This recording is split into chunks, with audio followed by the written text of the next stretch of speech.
You know that sound, everybody? Wake up! Yeah! For the first time in 2025, we get to break down some National Arena League action. What an exciting weekend. What an exciting prelude to the 2025 season of the National Arena League. We got to see some fun action in week one, baby. Fun action in week one. And today I'm just going to break it down just a little bit. I'm not going to go very in depth. Just some things that off the top of my head jumped out to me. Now, I'm going to share my opinion. Yeah, I know. That's a terrible threat, but I'm going to follow through with it. Everybody knows that my opinion is valueless. However, I'm going to share it just the same. We are going to start with the Columbus Lions. Columbus Lions return to the NAL, but their first opponent is not an NAL opponent, so it doesn't really feel like the return of the Columbus Lions. As many of you know, they beat the Peach State Cats 85-0. Ouch. Ouch. I know people don't like me to say that other people are bullies, but the Columbus Lions, you're bullies. That was amazing, actually. The big stat of the day is the Columbus Lions forced 10 turnovers on the hapless Peach State Cats, and the Cats had 3 completions. Wow. I'm not going to go into it except for that there's some good things that the Lions, I mean, you when you look at the film, there's some good things that they have going on. They have the potential to be dominant. Their coach is defensive-minded. The defense was insane. Of course, they were playing a team whose offense wasn't very good. Just the same, a lot of defensive scores. Of course, Marcus Brooks looked good. Jarmon Fortson looked good. They've got a good receiving core, and I'm really excited to see how they pair up against other National Arena League opponents. Now, I'm not quite excited about Columbus Lions football, but here in a couple weeks, then the Carolina Cobras are coming to town, and the week after, the Lions will go up to Greensboro to take on the Carolina Cobras, and that's pretty exciting to me. Like, now I'm starting to feel as excited about Columbus Lions football as I have in 3 years. This is just an incredible thing in the air. I can't wait to see these two match up again because they've had some great matchups against each other in their history. With that, we're going to move on. We're going to move on. Yeah, we're going to move on. Okay, all right, enough, guys. Okay. We're going to move on to the Omaha Beef, the defending champs of the National Arena League. Traveled down to Shreveport, Louisiana to take on the expansion Shreveport Rougarou. I need to quit doing that. But I'm excited about the Rougarou. There's just a couple things that jumped out to me in this game is, this isn't meant to be insulting at all. I know it's basically the first game, everybody getting used to it and everything, but the Omaha offense doesn't look like it used to. There's some kinks to work out, but I think that they'll get it figured out. I think that this was just kind of a I won't say it was their preseason matchup, but they still won it 41-18 over the Shreveport Rougarou. I think that defensively they looked pretty good. They forced 3 interceptions. A couple of them were, kind of gimmies, but Marcus Gray, the way he stepped in front of that one interception, I think it was early second quarter. He looks like a ball hawk. He wanted that thing and definitely made a great play on the ball. I think that Caleb Studak, I don't even know how to pronounce this guy's name. Caleb Studak, the kicker for Omaha Beef. I think he's got a lot of good potential. I mean, he's been in the NFL, for goodness sake. But there's a learning curve. And I think that he was 1 of 3 on the PATs, 0 of 2 on field goal attempts. But I think that when it comes to kicking, you got to have a good long snapper and you've got to have a good holder. And this isn't any criticism toward long snapper and holder for the Omaha Beef at all. It's just, it takes time and it takes a lot of practice for these guys to get in sync and get their timing down, get that hold just right to where the kicker can, make a good play on the ball. As far as Shreveport goes, I don't know who this Terry Jones is. A rough game for him. There is some potential there. A couple nice completions, a couple nice plays that he made, and I think he's got a decent receiving core, having Eric Thomas and Rashad Ridley. You know, Denarius Antoine's like the heart and soul of the team right now, and I really think that the other guys got to step up. I don't know how any other way to put it. Again, it's not a criticism. These guys are professionals. There's a reason that they're playing this game and not me. The bright spot that I think I saw from Shreveport was their special teams, their return game. Kayvon Samuels, 4 returns for 103 yards. That's an average of over 25 a return. Rashad Ridley, we all know he's a good return man. I mean, 2 returns for 62 yards. Wow. He's a baller. And even Denarius Antoine gets involved. He has a return for 22 yards. And so they were getting good field position. It didn't help that they threw 3 interceptions, turned the ball over. And on offense, the Omaha Beef, the couple things that really stood out to me was they have a fairly effective run game. Jeff Mack looks great. It's just, I guess Lorenzo Brown and the receivers just need some more reps and they'll get it figured out. He's got a great receiver core. I love Karel Colmoose. I think it's great that Omaha has him again. Troy Evans Jr., great that he came back, and they've got Prince Shinola. And, he looked good. He looked good the times that he was in there and got his hands on the ball. So there's a lot of good things there. There's a lot of upside, I guess. But ultimately, the Omaha Beef, they have it figured out, and the Shreveport Rougarou got some work to do. But with that, let's just move on to, it's hard to know which of these games was more exciting, but I'm going to go with last night's game, Monday Night Football. We had the Colorado Spartans going into town to take on the Wheeling Miners. And according to the Inside the Walls Network media poll, it looked like most people were picking the Wheeling Miners to be the team to beat and the team that would basically go to the ship and win it all. It was a nice thought, and it still could happen. It still really could happen because there were a lot of good things. The things that stood out to me, now I actually picked Wheeling to win this game, complete transparency. However, in the back of my mind, I thought, Colorado's coaching staff has had more time to adjust. So here's my thought, and I could be wrong. I often am, and it's okay if you guys disagree with me. But my thought on this is that since last year in the National Arena League, there was a lot of rule changes that kind of endorsed more of an indoor football style rather than an arena football style, 2 guys in motion and the different things that you could do on the defense. And it causes defensive coaches to scheme differently in the indoor game than it does in the arena game. There's only a handful of defenses you can call in the arena game, and there's a plethora of different ones you can call in the indoor game. And what we saw from Colorado Spartans last year is they were the number 1 passing attack, but had a terrible run game. And this style of football kind of tends to favor the run game in a lot of ways. You get a lot of your jet sweeps and a lot of your handoffs to receivers and whatnot, and your QB draws. It just seems to elevate and emphasize the run game more than it does the passing game.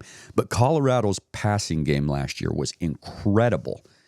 Their passing game last night, almost non-existent. All 7 of their touchdowns were on their ground. Aaron Aiken had 6 of those touchdowns. I think he was like 19 for 71 on his carries, 6 touchdowns. And then Thurlow Wilkins, I think, was 12 of 50 for a touchdown. It's just different. It was completely different. It was like Fred Shaw. He's had time to adjust to this game, and it's like he has a different approach. He knows now what to emphasize. And this is no disrespect to Coach Rez, because Coach Rez is one of my favorite coaches, and he's brilliant. But with any brilliant coach going from the arena-style game to the indoor-style game, there's a learning curve. There's adjustments. And I'm sure he's made plenty of adjustments. It's just there's a lot of them to make. Now, when you look at the Wheeling Miners' offensive attack, they were way more balanced, way more. in my opinion. Grant Russell, 17 of 30, 189 yards, 3 touchdown passes, 1 pick, and he had 16 carries for 42 yards and 4 touchdowns on the ground. I can't remember if it was 3 or 4, but they had more of a balanced attack. They had more of a passing game. And it seems, I could be wrong, but it seems like the Wheeling Miners are still kind of stuck in their style of last year to where they emphasized the pass a little bit more, but they were aware that they needed to keep it on the ground at times. I think they had a 13, 14 calls that were run plays and 35 that were pass plays. Now, that's not to say that the Colorado Spartans had a better offensive scheme. Their defense was amazing. I mean, absolutely sickening how good their defense played. When I saw that they signed Byron Cooper, I said, uh-oh, that's going to be trouble. The guy was everywhere. 8 tackles and a sack. He can time the snap like nobody I've ever seen. A lot of opposing coaches think that he's offsides half of the time, and they might be right. I don't know. He manages to time that snap really, really well. The Colorado Spartans had 6 sacks. That's a ton in this game. A ton. Sam Hammond, 3 of those. 7 tackles.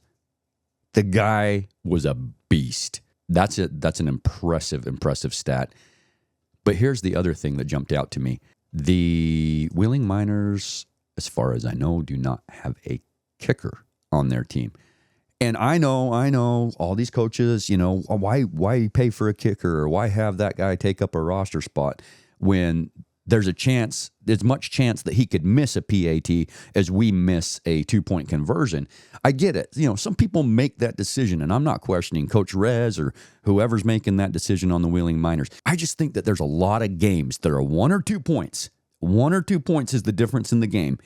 And somebody that chooses not to have a kicker on the squad is going to lose those 1 or 2 point games. Whereas if you do have a good kicker on the squad, you're going to end up winning those 1 or 2 point games. Let's face it, with the parity in the National Arena League that we're seeing now, there's going to be a lot of really close games. So put some love on kickers. That's my opinion. I know it doesn't have any value, and that's okay. But I'm going to say put some love on kickers, everybody, because here's the deal.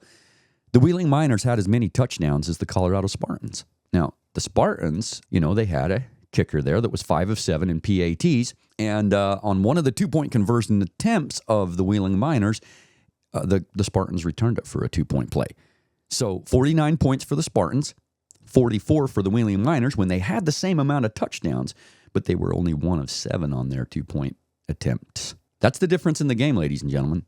That right there is the difference in the game. You have a good kicker like the Spartans had, and Luis Ferreira, I don't know how to pronounce his name either. And just so everybody knows, like anybody that listens to this, just know I don't mean to mispronounce your name. Don't be mad at me. Look, you can mispronounce mine all you want. You can call me Dirty Dookie. You can call me douchebag. I don't know if that's family appropriate, but yeah, like Lobin, Marlon Lobin, like the guy in Sioux City, the defensive coordinator. He don't know how to pronounce my name, and every time he sees me, he's like, "Hey, douchebag," and I'm like, "Hey, what's up, man?" It doesn't matter. That's just me. But I will not purposely mispronounce your name. Any one of you can reach out to me at any time at Arena Football Statement on Facebook and say, "Hey, pal, this is how I pronounce my name." And I'll try to get it right in the future. Anyway, long story short, the Colorado Spartans are for real. They've adjusted to this game to go on the road and beat the Wheeling Miners like that's a pretty impressive feat. So they've put the league on watch. And they've put Omaha and Sioux City on watch in their division. And, man, I think they can hang with anybody the way that they looked. The only thing that I did not like from Colorado is, yes, it was effective. It was very effective to focus on the run game. And I like that Shaw and his team kind of focused on that and was like, hey, this elevates the run game and we've got a quarterback that can do it. The only thing I did not like is it was boring. I don't know how other way to put it. When I watch football and I'm a highlights guy. Let's say I'm putting together a highlights reel. And it's just like, oh, and Aaron Aiken runs in for another touchdown. Oh, and Aaron Aiken runs in for another touchdown. And it's like the same play over and over and over again. It's like watching when the Arizona Rattlers had Drew Powell. Yeah, they were a good team and they were winning games, but Drew Powell's running for 5 touchdowns that look the exact same every single game, and it's like the entertainment factor isn't quite there. And that's just me as a fan, okay? Look, Coach Shaw and Aaron Aiken and, whoever's going to run these types of things, they're just doing whatever they can to win the game, and that's good. That's exactly what they should do. I'm just speaking from a fan's perspective that I like to see people air the ball out. There's a lot more variety in that. And seeing different receivers and different skill sets making plays on the ball rather than the same QB draw many times a game. That's just what I prefer to see. That said, congrats to Fred Shaw, the Colorado Spartans. You guys played a heck of a game. To the Wheeling Miners, I think you guys played a heck of a game too, and you showed some awful good grit despite getting sacked 6 times and everything, and you were in it. You were in it. But the greatest play call I thought that the Spartans made was that last one on their 4th down, their 4th and short, where they kind of let the D end just kind of run past and they throw that little screen pass. Ooh, that was well done. That was well effective. Great play. Congrats to the Colorado Spartans. Let's move on to what I thought was the game of the week, and that's the Sioux City Bandits at the Beaumont Renegades. Now, I'm briefly going to talk about this one too. I and everybody else picked Sioux City to win this game. I just think they're a pretty stacked team. And I was shocked, and I think a lot of other people were shocked by the performance of the Beaumont Renegades. As you know, the Renegades scored within the last minute of the game to take the 49-46 lead, and their defense held on to win it. And there's just a few things that I think I'd like to point out, and that is that the Renegades have a better defense than people realized, and I think they have a better offense than people realized. On defense, you got your J.D. Griggs. I mean, the guy's disruptive, and at linebacker, I think Malcolm McCoy and Kawan Alfred are just they're just ballers. I liked what I saw from DB Michael Jenkins. I liked what I saw from what's his name?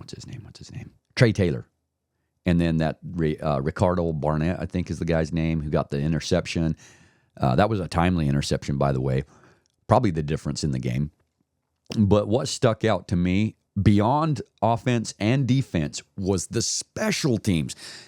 I know we don't talk about this enough, but hear me out for just a second, okay? Hear me out. Jalen Hicks, 5 kick returns for 151 yards. Okay? Joshua Neal, a kick return for 22 yards. Eric Young, 3 kick returns, 76 yards. Do you guys realize that out of those 9 kick returns, the Beaumont Renegades averaged 27 yards per return? That is more than half the field. It's like they're starting in Sioux City territory every single possession. They don't have far to go. Of course they're going to score. So great on their special teams. I do have some questions about the Sioux City Bandits special teams coverage. I don't know if it was that they weren't just giving it full effort. I really don't know. But the return game for Beaumont was incredible, and I think made a huge, huge difference for them. On offense, Carl Robertson III. That first touchdown that Beaumont scored, he showed incredible athleticism, escaping the rush and getting skinny up against the wall. I was like, man, this guy's a running quarterback. He's great at running. And then he started slinging the ball. 16 of 20, 207 yards, 3 touchdowns. He had the 1 pick, but that's to be expected. Eric Young, 6 receptions for 59 yards. Vincent Wilkerson, 3 receptions, 77 yards, 2 touchdowns. Zuri Davis, 4 for 46 and a touchdown. These receivers were fast. They were getting open. I was just super, super impressed. And Carl Robertson is a dynamic quarterback. He balanced his run game and his throwing game really well and was just super, super effective. On Sioux City's side, you got what you usually see from somebody like Fred Bruno. 5 carries, 34 yards and a touchdown, as well as 3 receptions for 57 yards and a touchdown. Damon Powell, 3 for 56, 2 touchdowns. They've got a good receiving core, and they've got a good run game. Andrew Prokaska, 12 carries, 48 yards, 2 touchdowns on the ground. And they even had, at least at first, looked like a really, really good defense. Their D-line played incredible. The DBs looked like they couldn't keep up with the wide receivers of the Renegades. And as a result, the Beaumont Renegades win at home in front of their home crowd, 49-46. Now they go on like a 4-week bye. That's a long time But you know how it goes when teams are removed or when they fold. After a schedule is released, there's just some scheduling that needs to happen. And on that note, in the way of an update, the Omaha Beef have scheduled one of their home games with the Arlington Longhorns, one of their vacancies there. So that's filled now. The Arlington Longhorns are a longtime great road team that's filled in a lot of games. They're fairly competitive. I really respect the owner and what he's doing with these guys. A lot of these players that play for the Longhorns, they go and play, and then they get called up to play for the team they played against. And so that's an exciting thing to see as well. With that said, we got Friday, the March 14th, Idaho. Horsemen are going to hit the field. They're going to take on the Sioux City Bandits. They're in Sioux City. The Wheeling Miners travel down to Carolina to face the Cobras. Coach Rez returning to the team he used to coach for. That's going to be a fun one. The Colorado Spartans, looking good, can play on the road going to Omaha to take on the champs. That's going to be a fun one.